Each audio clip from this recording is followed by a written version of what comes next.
The question is there a particular moment that I can share that helped me in making the first $1 million?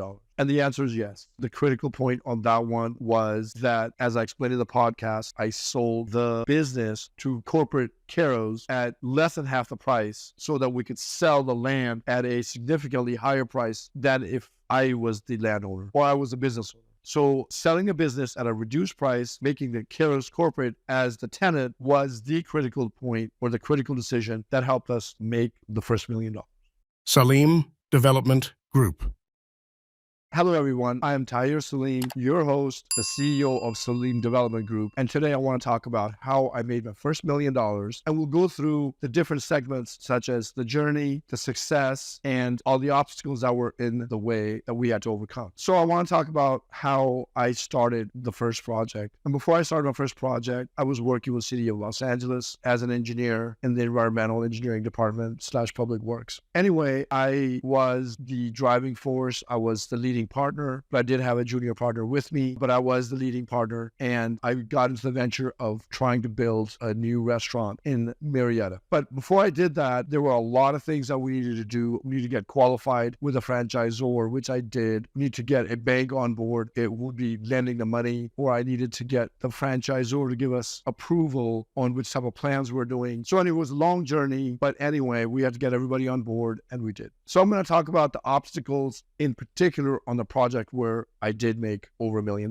And there were many obstacles, actually. The biggest obstacle was the contractor we were using was less than ethical. It was my first project, and the contractor did not complete the project. He didn't get all his payment, but most of it he did. So we go and find a new contractor to finish the construction project. That made our funds below where they needed to be because we had overpaid the first contractor for the amount of work he had done. And by the way, we will talk more about contractors later on in the podcast, but I had to bring in a second contractor, and he finished the job. And when he finished the job, we were upside down, or we were over budget in our project. And that was a huge obstacle. How do I get these people paid? I talked to the bank to advance us more money. The bank was hesitant. Luckily, I was able to tap into a family member. Actually, in that case, in this case, it was my father. He sold his house. He had recently sold his house. He gave me his entire sum of money, and we were able to pay the subcontractors and avoid any legal consequences. So that was a huge obstacle. And then the project took longer than it was supposed to take to get it open because of the previous contractor or the first contractor not performing like he should have. We were behind by about 2 to 3 months before we opened, and that caused additional expenses, also caused additional problems with the potential employees. We had told the employees, when we're hiring them, then 45 to 60 days we'll be starting or we'll be opening the business, but we were delayed by 2 to 3 months, and some of the employees that were going to be working with us had found other jobs. They could not keep waiting for us. So that was a huge obstacle. So we had to rehire people to have a second group of people come in, basically, because most of the first group of people had left. So we had to do that work twice, and then we finally opened the restaurant. So the best way to avoid not having to hire people twice is partly insight. If you've done it before, you'll have a good idea, but also talking to people who have done it is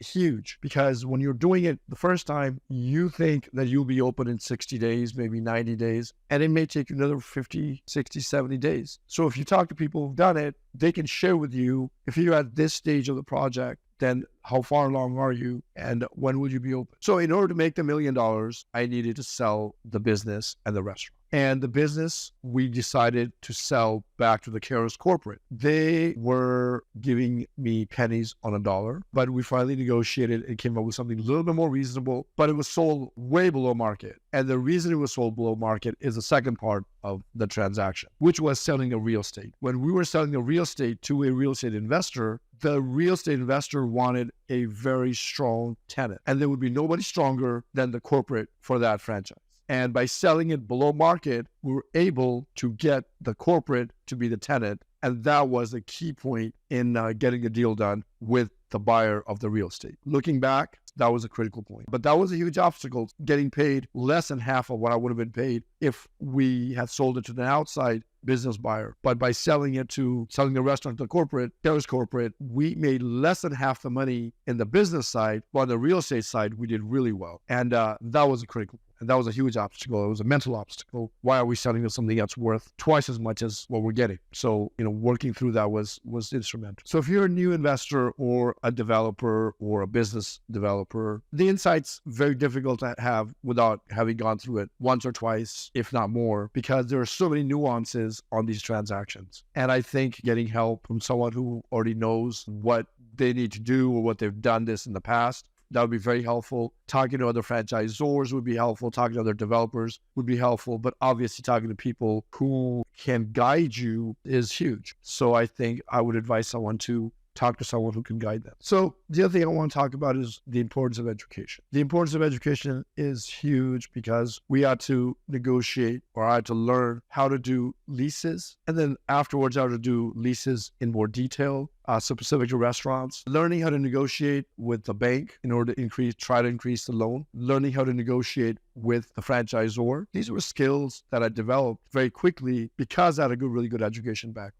And can someone still do it? I guess they might be able to, but it would take a lot longer to develop those skills because you haven't been in the situations where you can learn really quickly. Being or going into college, you end up taking courses which teach you how to learn faster when you need to. So there are 4 projects I can very quickly talk on top of my head that were very successful. So the first one was where I bought a condo in Santa Monica on 3rd Street Promenade. I bought the condo actually using my credit card. At the time, people were using the credit cards, or some of my peers were using credit cards to go on vacations. I chose to use a credit card to go and buy that condominium. It was a VA repo in Santa Monica. That was one of the best deals I ever made. It returned. I was able to sell it within 6-7 months at a significant amount of profit. Tremendous increase in my profitability on that one. The second one was a fourplex that I also bought in Santa Monica within 3 or 4 months, maybe 6 months after that I bought the first one. And that project was very successful, but the key difficulty was I didn't have enough down payment. I had about 10%. And at that time, I was able to convince the seller to carry back the 10%. So I had 10%, the seller put in 10%, and together I had 20%, and I got a loan from the bank for the other 80%. So that was pretty challenging, but an extremely good project. We sold it. I bought it for roughly $250 at the time, put in only $25,000 as my 10%, and I sold it for over $500,000.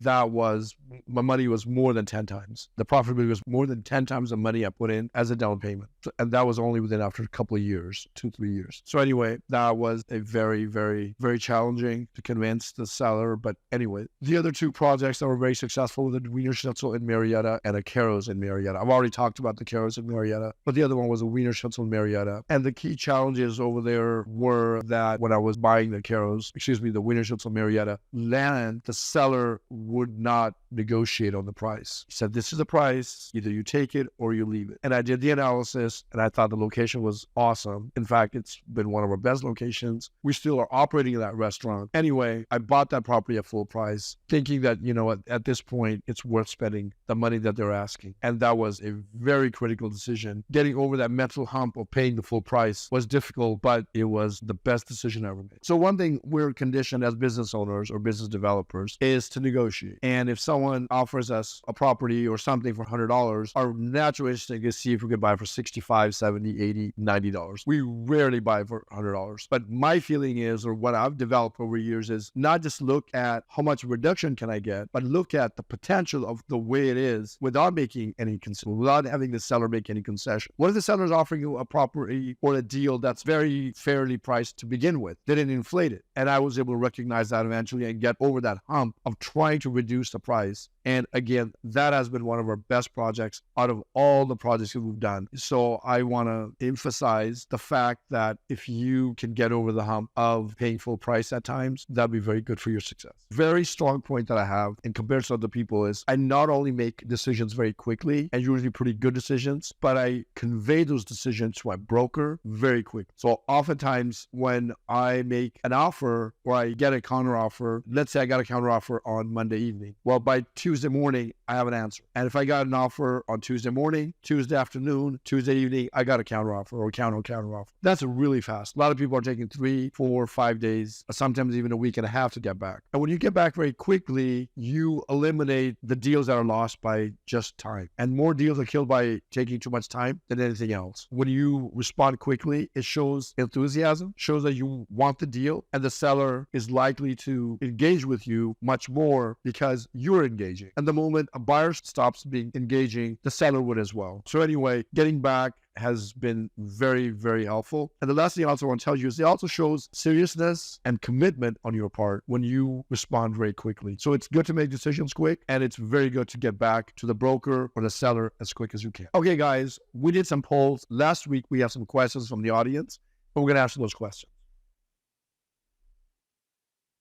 So the question was, how did education play a role in your success, and how is that crucial? So what I want to say is education did play a huge role in my success. In fact, it was instrumental. I would not be able to get a job that I had in order to save the money. That was one. So the education got me the job, which I worked for over 10 years to save and to get into business. Second thing is, during the business, my education was very helpful because I had learned critical or technical writing as part of my engineering. And technical writing is to the way an attorney would write when they're writing a letter or an email, or even being very detailed in the analysis of what's written in the letter that they received. So anyway, I was able to learn how to write purchase and sales agreements really quickly, how to do lease agreements as a tenant or as landlord very quickly. I was able to negotiate much better because I understood the terminology. So college was very helpful. And the second part is my mathematics skills. They were developed at a great depth going to college. My background was engineering, so I was able to work with numbers and understand numbers very well, including financials, finances, interest, and all that stuff. I was able to understand very well. That was very helpful when I was working with the banks, providing it with whatever information that they needed from me in order to give them a loan.